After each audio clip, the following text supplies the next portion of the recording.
दोस्तों नमस्कार। दोस्तों मैं GP Sharma, Radhika online classes में आपका स्वागत है। आज अपन देखने वाले हैं एमएस एक्सेल के 50 प्रश्न, जो एक काफी महत्वपूर्ण प्रश्न ये आपके रहेंगे। ये एग्जामों में बहुत बड़ी भूमिका निभाते हैं दोस्तों। एमएस ऑफिस से बहुत प्रश्न आते हैं, तो अगर आपने पिछला वीडियो नहीं देखा है तो एमएस वर्ड का जो पिछला वीडियो है उसको आप देख लें। उसमें अपन ने महत्वपूर्ण प्रत्येक प्रश्न देखे थे। अब अपन महत्वपूर्ण 50 प्रश्न एमएस एक्सेल के देखने वाले हैं। उसके बाद में एमएस पावर पॉइंट वाला वीडियो भी आप देख ले। 50 प्रश्न से अधिक उसके अपन देखने वाले हैं। तो दोस्तों चलो शुरुआत करते हैं। अगर आप चैनल पर नए हो तो चलो इसको ज्यादा से ज्यादा सब्सक्राइब और शेयर कर देना। पहला है, निम्न में से कौन सा एमएस एक्सेल का शब्द नहीं है? देखो, एमएस एक्सेल में रो होता है, कॉलम भी होता है और सेल भी होता है। रो, सेल और कॉलम तीनों होते हैं, लेकिन डॉक्यूमेंट नहीं होता है। पहला आंसर हो जाएगा डॉक्यूमेंट। फंक्शन भी आने वाले हैं इंपोर्टेंट, तो लास्ट तक वीडियो को देखना। अगला देखिए, अगला प्रश्न है आपके सामने। एमएस एक्सेल में बनी हुई फाइल के प्रत्येक पेज को क्या कहते हैं? एमएस एक्सेल में प्रत्येक पेज को क्या कहा जाता है? जो फाइल बनी हुई है उसके प्रत्येक के पेज को क्या कहा जाता है? डॉक्यूमेंट किसमें कहते हैं? वर्ड में। बुक पूरी फाइल को कहते हैं, ध्यान रखना। ये देखो, एक तो होती है बुक। बुक के अंतर्गत सीट होती हैं। क्या होती हैं? सीट। और सीट कितनी होती हैं? सीट 3 होती हैं। मेन तो है ना, सीट 1, सीट 2, सीट 3। तो ध्यान रखना, प्रत्येक जो पेज होता है उस प्रत्येक पेज को क्या कहा जाता है? सीट कहा जाता है। ये इंपोर्टेंट है। तो इसका सही आंसर हो जाएगा सीट, ऑप्शन नंबर थर्ड। अगला देखिए, ऑप्शन नंबर जो थर्ड है वो आंसर सही रहेगा। क्वेश्चन नंबर तीसरा देखिए, एमएस एक्सेल में कौन सा टैब नहीं होता है? एमएस एक्सेल में निम्न टैब में से या निम्न मेनू में से कौन सा मेनू नहीं होता है? तो इसका देखो, फॉर्मूला मेनू होता है, इनसाइड मेनू होता है, व्यू होता है। लेकिन सेव क्या होता है? सेव फंक्शन होता है, जो कौन सी मेनू के अंतर्गत पाया जाता है? कौन सी मेनू के अंतर्गत पाया जाता है? तो एक तो होता है ऑफिस बटन।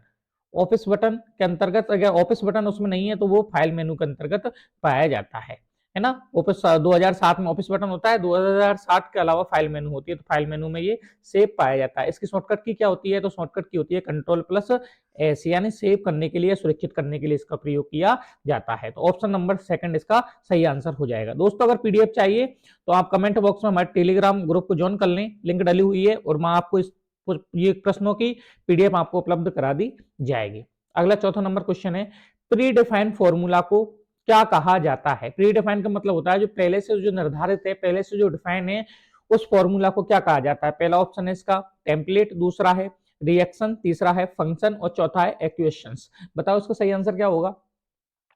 तो इसका सही आंसर हो जाएगा दोस्तों फंक्शन। यानी एमएस एक्सेल में जो पहले से डिवाइडेड है या पहले से जो फिक्स फॉर्मूला है, उन फिक्स फॉर्मूला को क्या कहा जाता है? फंक्शन कहा जाता है। दोस्तों, मैं फंक्शनों पर, ये फॉर्मूला पर एक और अच्छा सुंदर वीडियो लाने वाला हूं, जिसमें आपको प्रैक्टिकल करके सब फंक्शनों को बताने वाला हूं। अगर चैनल पे नए हो तो आपको सब्सक्राइब और शेयर कर देना। अगला प्रश्न देखिए,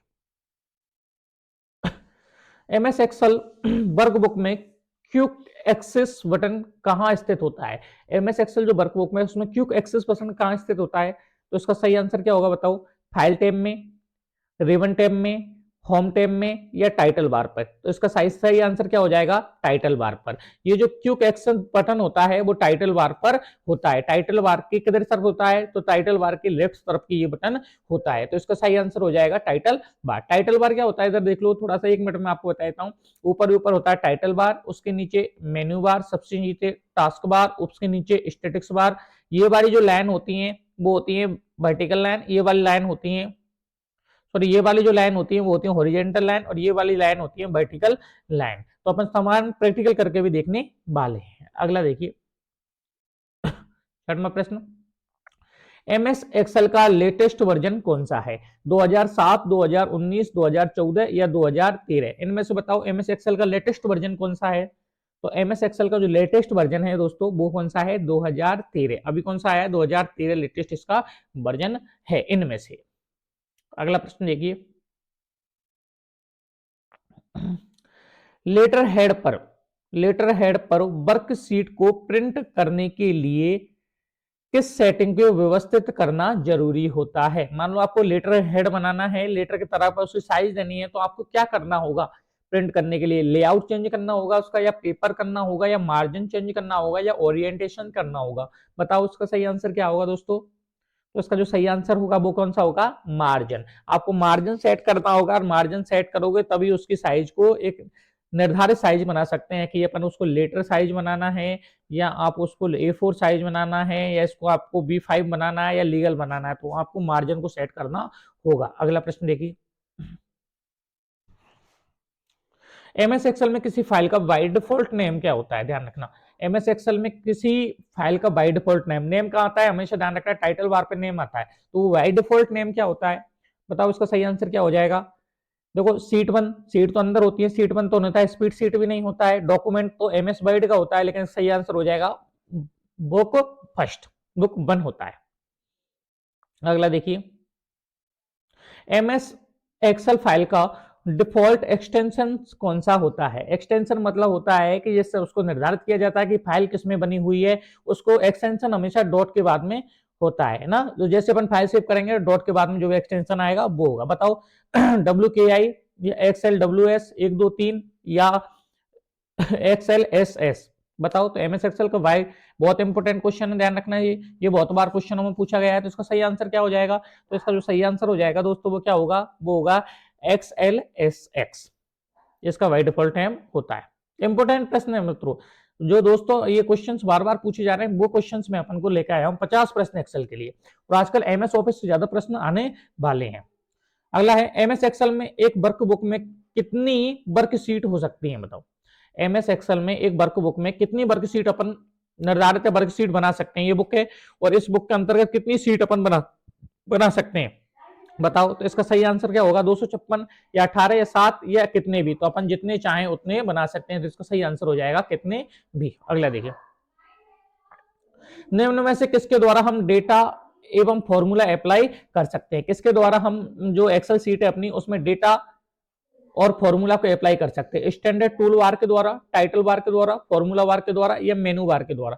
तो इसका सही आंसर हो जाएगा फॉर्मूला बार के द्वारा। इंपोर्टेंट है ना, ये भी है ना, इसको एक बार अच्छी तरीका से देख लेना। पीडीएफ चाहिए तो हमारे टेलीग्राम ग्रुप में आपको पीडीएफ उपलब्ध हो जाएगी, वहां से आप इसको डाउनलोड कर लेना। अगला है, एमएस एक्सेल में डेट और डिफॉल्ट फॉर्मेट क्या होता है, डेट का डिफॉल्ट फॉर्मेट क्या होता है एमएस एक्सेल में, बताइए। इसका आंसर MMDDYY होगा, या DD/MMYY होगा, या DD/MM होगा, या DD/MM/YY होगा। तो इसका सही आंसर हो जाएगा DD/MM/YY। ध्यान रखना, DD के बाद डैश, फिर MM, और MM के बाद में YY। अगला प्रश्न देखिए, किसी सेल में लाल त्रिकोण का मतलब क्या होता है, किसी सेल में अगर जो हमें लाल त्रिकोण अगर दिखाई दे रहा है उस सेल में, उसका मतलब क्या होता है ना। तो पहला बताया, सेल का रंग लाल है, सेल में एरर है, सेल में फॉर्मूला अप्लाई है, या सेल में कमेंट एवं मैसेज है, बताओ उसका सही आंसर क्या होगा। तो इसका सही आंसर हो जाएगा, सेल में जो सेल है उस सेल में संबंधित में कमेंट और मैसेज डाले गए हैं, इसका मतलब वो रेड दिखाई दे रहा है। अगला देखिए, अगला प्रश्न, निम्न में से किसके द्वारा स्कैनियो मैसेंजर डायलॉग बॉक्स ओपन कर सकते हैं, किस फंक्शन के द्वारा स्कैनियो मैसेंजर डायलॉग बॉक्स ओपन कर सकते हैं, ये भी इंपोर्टेंट है। तो इसका सही आंसर क्या हो जाएगा दोस्तों, तो इसका जो सही आंसर हो जाएगा वो क्या होगा, डेटा में। कौन से फंक्शन में, आप डेटा के द्वारा इसको स्कैनियो मैसेंजर डायलॉग बॉक्स को ओपन कर सकते हैं। अगला देखिए, एमएस एक्सेल 2010 में नंबर्स एट वाइड फॉल्ट फॉर्मेट होता है। जो अपन का मान लो एमएस एक्सेल है, ये अपना सेल है, और उस सेल में जो नंबर डालते हैं उस नंबर का जो बाय डिफॉल्ट फॉर्मेट क्या होता है, मतलब वो नंबर डेट की तरह जाएगा, या जनरल की तरह जाएगा, या करेंसी की तरह जाएगा, नंबर की तरह दिखाई देगा। तो ये बहुत इंपॉर्टेंट प्रश्न है, और इसका जो सही आंसर हो जाएगा ना, इसको अक्सर लोग गलत करते हैं, इसको नंबर करते हैं, लेकिन इसका सही आंसर क्या हो जाएगा, जनरल। ध्यान रखना, जनरल में वो फॉर्मेट होता है। मैं प्रैक्टिकल करके भी आपको बताऊंगा, तो आप सब्सक्राइब जरूर कर लेना है ना, मेरा प्रैक्टिकल 1-2 दिन में आने वाला है सभी के लिए, कि आपको कैसे क्या फॉर्मेट रहते हैं। एक्सेल एक प्रैक्टिकल पर ही आधारित स्प्रेडशीट प्रोग्राम है। अगला है, एमएस एक्सेल में बनी फाइल का एक्सटेंशन नेम क्या होता है, एमएस एक्सेल में बनी हुई फाइल का एक्सटेंशन नेम क्या होता है। तो इसका सही आंसर क्या होगा, बताओ। XLS या XLSS या B और C, तो इसका सही आंसर हो जाएगा B और C। ये दोनों ही है, ये पहले होते थे, ये अब वर्तमान में होता है। तो इसका आंसर क्या हो जाएगा, B एंड C। 17वां प्रश्न देखिए, एमएस एक्सेल 2010 में रो की बाय डिफॉल्ट हाइट कितनी होती है, ये इंपॉर्टेंट है ना, कभी जब रो की हाइट पूछ लेता है, कभी कॉलम की पूछ लेता है ना।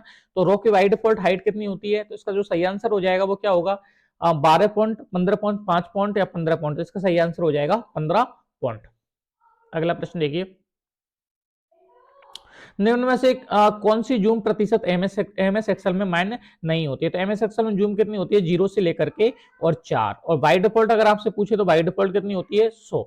शुरुआत 0 से, सॉरी शुरुआत 10 से लेकर के और 400 तक होती है, और बाय डिफॉल्ट कितनी होती है? 100। तो इसका मान्य कौन सी? 300 तो होती है, 100 भी होती है, 10 भी होती है, लेकिन 500 नहीं होती है। तो इसका आंसर हो जाएगा 500, क्योंकि एमएस वर्ड होता है उसमें 500 तक होती है। एमएस पावर पॉइंट और एमएस एक्सेल में 400 तक की जूम होती है, एमएस वर्ड में 500 तक होती है। अगला देखिए, निम्न में से किस बॉक्स को चुनकर हम डाटा को सॉर्ट कर सकते हैं? डट नहीं है, डाटा है, ध्यान रखना। डाटा को सॉर्ट कर सकते हैं, तो ध्यान रखना किस फंक्शन के द्वारा अपन डेटा को सॉर्ट कर सकते हैं? टूल्स, एडिट या व्यू या सॉर्ट एंड फिल्टर। तो सॉर्ट एंड फिल्टर के द्वारा अपन डेटा को फिल्टर कर सकते हैं, सॉर्ट कर सकते हैं, उसमें अपन अपने इच्छा अनुसार डेटा को मर्ज कर सकते हैं, डेटा को निकाल सकते हैं। तो इसका आंसर हो जाएगा 4। अगला है, एमएस एक्सेल में स्क्रीन को मैक्सिमम कितने प्रतिशत तक जूम किया जा सकता है? मैंने आपको बताया मिनिमम 10, बाय डिफॉल्ट 100, अधिकतम 400।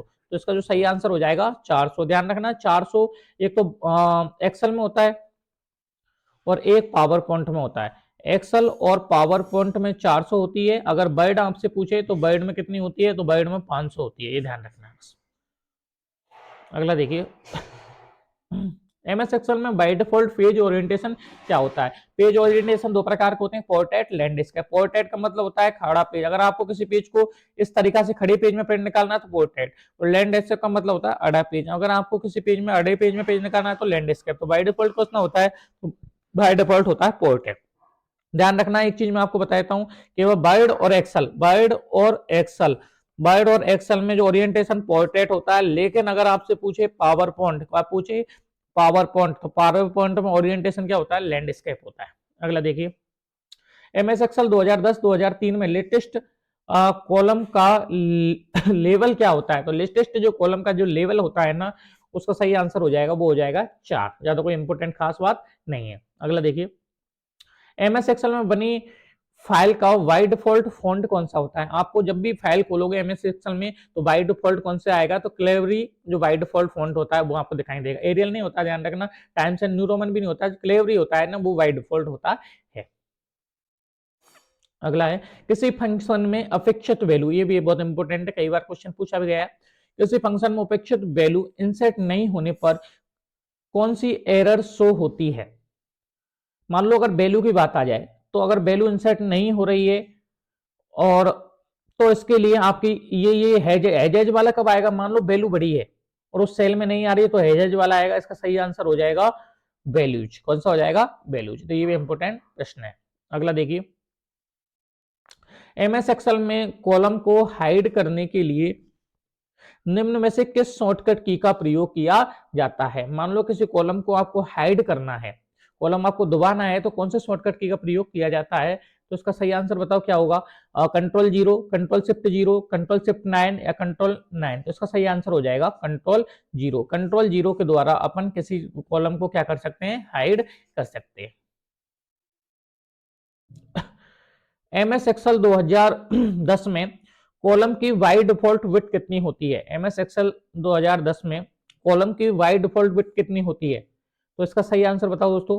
8.43 कैरेक्टर, 12.43 कैरेक्टर, या नन ऑफ दी अबव। तो इसका सही आंसर, ये इंपॉर्टेंट है, देखो कॉलम और रो की दोनों के साइज को याद रख लेना है। तो इसका जो सही आंसर हो जाएगा, वो सही आंसर कौन सा हो जाएगा बताओ? तो इसका जो सही आंसर हो जाएगा वो हो जाएगा 8.43 कैरेक्टर। अगला देखिए, फंक्शन मिनिमम, देखो मिन का मतलब होता है मिनिमम। मैं फंक्शनों पर एक वीडियो बनाने वाला हूं, ये प्रैक्टिकल करके आपको बताऊंगा। फंक्शन मिनिमम में 10, 20 और 30 का परिणाम क्या होगा? तो मिनिमम अगर आ जाए तो इसका मतलब छोटा, तो छोटे का मतलब 10। लेकिन अगर आ जाता मैक्स, तो मैक्स का मतलब इसका रिजल्ट क्या आता? तो वो आ जाता 30। ध्यान रखना, मिनिमम में 10 आ जाएगा। फंक्शनों पर एक अच्छा वीडियो लेने वाला हूं जो आपके लिए बहुत काम आएगा। एमएस एक्सेल में चार्ट बनाने का सही विकल्प कौन सा है? तो एमएस एक्सेल में अगर चार्ट आपको करना है तो ध्यान रखना वो इंसर्ट मेनू में होता है। कौन से में? इंसर्ट टैब में। और इंसर्ट में जाकर के आप टैब चार्ट पर क्लिक करके चार्ट बना सकते हैं। अगला देखिए, एमएस एक्सेल में हेडर और फुटर में किस लेआउट में होते हैं? हेडर और फुटर किस लेआउट में होते हैं? तो एमएस एक्सेल में हेडर और फुटर किस लेआउट में होते हैं? तो इसका सही आंसर क्या होगा बताओ? नॉर्मल में, पेज लेआउट में, पेज ब्रेक प्रीव्यू में या कस्टम में? तो ध्यान रखना पेज लेआउट में हेडर और फुटर होते हैं। अगला देखना है, एमएस एक्सेल में बनाई गई फाइल का बाय डिफॉल्ट नंबर अलाइनमेंट क्या होता है? नंबर अलाइनमेंट का मतलब होता है कि अगर आप नंबर डाल रहे हो किसी सेल में तो वो बाय डिफॉल्ट किस तरफ जाएगा? तो आप जब भी नंबर डालते हो ना तो वो बाय डिफॉल्ट किस तरफ जाएगा? एक तो राइट की तरफ जाएगा इधर, और बॉटम, बॉटम मतलब नीचे की तरफ। ये सेल है मान लो आपका, तो सेल में इस तरफ आएगा वो, राइट और बॉटम की तरफ, ध्यान रखना इस तरफ आएगा। तो इसको सही आंसर हो जाएगा राइट और बॉटम। आप चेंज कर सकते हैं लेकिन बाय डिफॉल्ट यही रहेगा। एमएस एक्सेल में शॉर्टकट की कंट्रोल कंट्रोल प्लस कॉलन का कार्य है। तो कंट्रोल प्लस कॉलन का कार्य क्या होगा? सेल में मौजूद तारीख एंटर करने के लिए, सेल में डेटा को सेव करने के लिए, सेल में डेटा को वेब टेस्ट करने के लिए, या नन ऑफ अबव, इनमें से कोई नहीं। तो इसका सही आंसर क्या हो जाएगा? सेल में मौजूद डेटा, सेल में मौजूद तारीख एंटर करने के लिए। अगर आपको सेल में कोई तारीख डालनी है तो कंट्रोल प्लस कॉलन वाला बटन आप दबा दीजिए, वहां आपको डेट आ जाएगी, वर्तमान डेट आएगी, इसमें ध्यान रखना। अगला है, सेल में करंट डेट को इंसर्ट करने के लिए किस फंक्शन का उपयोग किया जाता है? करंट अगर डेट डालनी है तो बताओ किस फंक्शन का उपयोग किया जाता है? तो इसका जो सही आंसर हो जाएगा बताओ। देखो इस तरीका से कोई फॉर्मूला नहीं है, गलत है ये, इस तरीका से भी नहीं है। तो इसका सही आंसर हो जाएगा बराबर डालना है, फिर टू डे, फिर आपको ये कोष्टक लगा देना है, उसके बाद में अब ये करंट डेट आ जाएगी। बताऊंगा मैं भी, है ना, तो इसको एक बार शेयर कर लेना, सब्सक्राइब। अपन एक बार प्रैक्टिकल करेंगे। और अगर पीडीएफ चाहिए दोस्तों तो हमारे टेलीग्राम चैनल को जुड़ जाओ, वहां आपको प्रत्येक टॉपिक की पीडीएफ उपलब्ध हो जाएगी। अगला है, फंक्शन पावर 3 की घात 3 का परिणाम क्या होगा? तो आप जानते हो 3 की घात 3 का मतलब 3 गुना 3 गुना 3, 3 तिया के 9, 9 तिया के 27। तो सही आंसर हो जाएगा 27। अगला है, निम्न से कौन सा फंक्शन एक मैथमेटिकल फंक्शन है? तो ध्यान रखना मैथमेटिकल फंक्शन कौन सा फंक्शन है? तो मैथमेटिकल फंक्शन इसमें बताओ, नॉट, मैक्स या प्रोडक्ट? तो नोट भी नहीं है मैथमेटिकल, मैक्स भी नहीं है। मैक्स मतलब क्या होता है? ये लॉजिकल फंक्शन है जहां आपको लॉजिक निकालेंगे कि इनमें से कौन सा है। जैसे मैक्स का प्रयोग किया आपने तो मैक्स, मैक्स में आपको 10 दिखा दिया, 20 दिखा दिया और 40 दिखा दिया। इसका मतलब क्या है कि बड़ा कौन सा इन वैल्यू में से? तो 40। नॉट कंडीशन फॉर, लेकिन प्रोटेक्ट, प्रोटेक्ट क्या करता है? गुना करता है, ध्यान रखना। तो इसका सही आंसर क्या हो जाएगा? थर्ड।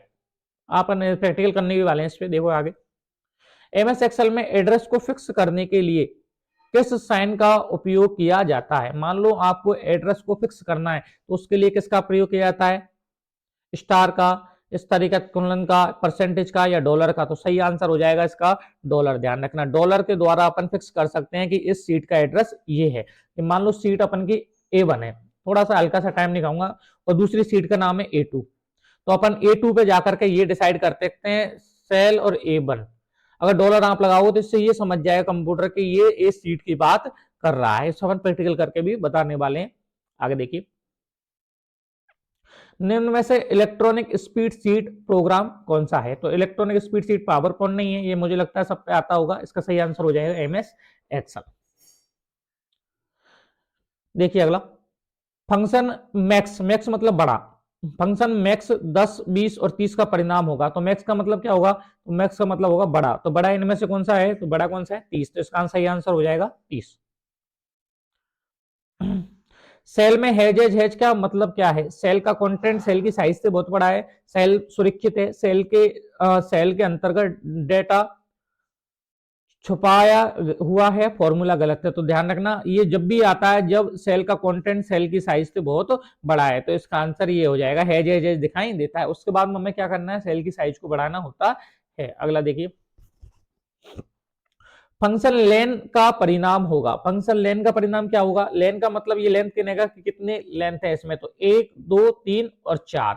मान लो आपको दिखा दिया कि लेन, और यहां कर दिया मोहन। तो अब इसका रिजल्ट क्या आ जाएगा? 1, 2, 3, 4, 5। इसका रिजल्ट आ जाएगा 5, लेकिन इसमें कितने? 4। तो इसका रिजल्ट क्या आ जाएगा? 4।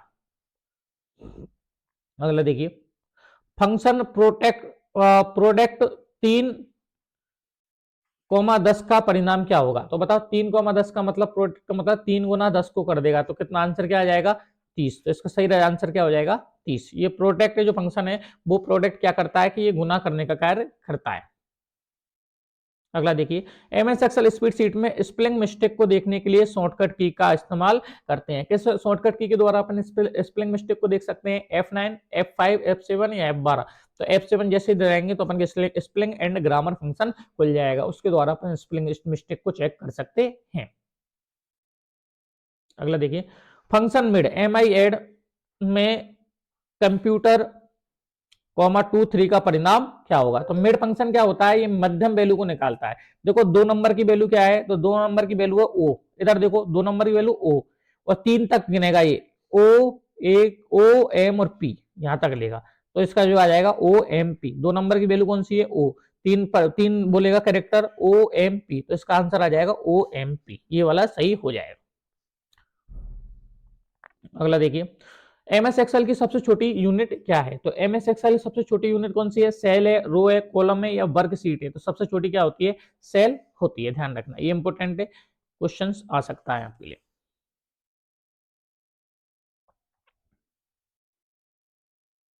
एमएस एक्सेल 2007 में वाइड डिफॉल्ट वर्ग शीट की संख्या कितनी होती है? तो एमएस एक्सेल 2007 में वाइड डिफॉल्ट वर्ग शीट की संख्या कितनी होती है? तो इसका सही आंसर हो जाएगा 3। ध्यान रखना, सीट कितनी होती है? 3 होती हैं वर्कबुक में। और जो सीटों के समूह को क्या कहा जाता है? बुक कहा जाता है। और सीट किससे बनी होती है? सेल वे रो वे कॉलम से। किससे बनी होती है? रो प्लस कॉलम से। और रो और कॉलम जिस जगह काटते हैं उसको क्या कहा जाता है? तो उसको कहा जाता है सेल। ये अपन 4-5 बात अपन को याद रखनी है। आगे देखिए, स्प्रेडशीट में डेटा कैसे ऑर्गेनाइज होता है? बताओ, स्प्रेडशीट में डेटा डलता है वो लेयर एंड पैनल्स के बीच में, लाइन एंड स्पेस के बीच में, हाइट एंड वेट के रूप में, रो और कॉलम के बीच में। जो आपके एक्सेल में डाला जाता है वो रो और कॉलम के रूप में डेटा डाला जाता है। ये क्वेश्चन पूछा हुआ है। अगला है, फंक्शन अपर अपर में चेतन का परिणाम क्या होगा? अपर का मतलब ये बड़ा कर देगा और बड़े का मतलब देखो चेतन, ये वाला जो बड़े कैपिटल है वो अपन का आंसर आ जाएगा चेतन, ये आंसर इसका होगा। अगर लोअर होता तो मान लो लोअर में चेतन की जगह चेतन छोटा हो जाता। अगला है, एमएस एक्सेल की फाइल को क्या कहा एमएस एक्सेल की फाइल को क्या कहा जाता है? फाइल, बुक, सेल या वर्कशीट? बताओ इसका सही आंसर क्या होगा? तो इसका सही आंसर हो जाएगा बुक। एमएस एक्सेल की जितनी भी सीट हैं उस सीट के समूह को क्या कहा जाता है? बुक। और ये सीट होती है किससे बनती होती है? रो और कॉलम से, है ना। रो कॉलम जहां कटाव होता है उसको क्या कहते हैं? सेल कहा जाता है। अगला देखिए, 48वां प्रश्न, एमएस एक्सेल में बनाई हुई फाइल बाय डिफॉल्ट कहां सेव होती है? तो एमएस एक्सेल में अगर फाइल आपने बनाई है और आपने उसको अगर एड्रेस देकर सेव नहीं किया है तो बाय डिफॉल्ट कहां से होगी? तो वो माई डॉक्यूमेंट में होगी, माई कंप्यूटर में नहीं होगी, डेस्कटॉप में, नन में नहीं होगी। इसका आंसर हो जाएगा माई डॉक्यूमेंट। अगला प्रश्न देखिए, एमएस एक्सेल में रो और कॉलम स्थायी करने के लिए किसका प्रयोग किया जाता है? तो एमएस एक्सेल में रो और कॉलम को स्थायी करने के लिए जूम का प्रयोग नहीं किया जाता है। जूम कितनी होती है? तो जूम 10 से लेकर के 400 होती है। सो राइट करने के बाद फ्रीज पेंस का प्रयोग किया जाता है। फ्रीजेज पेंस की कौन से मेनू में आता है? तो ध्यान रखना, व्यू में आता है। व्यू में जा करके अपन इसको फ्रीज कर सकते हैं। फ्रीज पेंस का मतलब होता है कि रो और कॉलम आपका स्थायी है, अब ये उस जगह से हिलेंगे नहीं। मैं आपको प्रैक्टिकल करके और बता दूंगा। चैनल को सब्सक्राइब शेयर जरूर करते रहना और टेलीग्राम ग्रुप को ज्वाइन जरूर कर लें। एमएस एक्सेल में बनाई गई फाइल का वाइड डिफॉल्ट नंबर अलाइनमेंट क्या होता है? तो एमएस एक्सेल में मान लो फाइल कोई बनाई है और ये आपका सेल है, तो उसका वाइड डिफॉल्ट नंबर अलाइनमेंट क्या होता है? तो वाइड डिफॉल्ट नंबर अलाइनमेंट क्या होता है? इधर आएगा, ये एक तो राइट की तरफ आएगा और राइट में बॉटम, इस जगह लिखा हूं आएगा, यानी राइट और बॉटम। दोस्तों कैसी लगी मेरा ये वीडियो? मैंने आपको 50 महत्वपूर्ण एक्सेल के प्रश्न कराए हैं। आप चैनल पर नए हैं तो इसको सब्सक्राइब और शेयर जरूर करें और ज्यादा से ज्यादा लोगों के लिए भेजें और हमारे टेलीग्राम ग्रुप को ज्वाइन जरूर करें। धन्यवाद साथियों। पावर पॉइंट के अगले भी प्रश्न उनको भी आप देखें, वर्ड वाले अगले प्रश्न उनको भी आप देखें।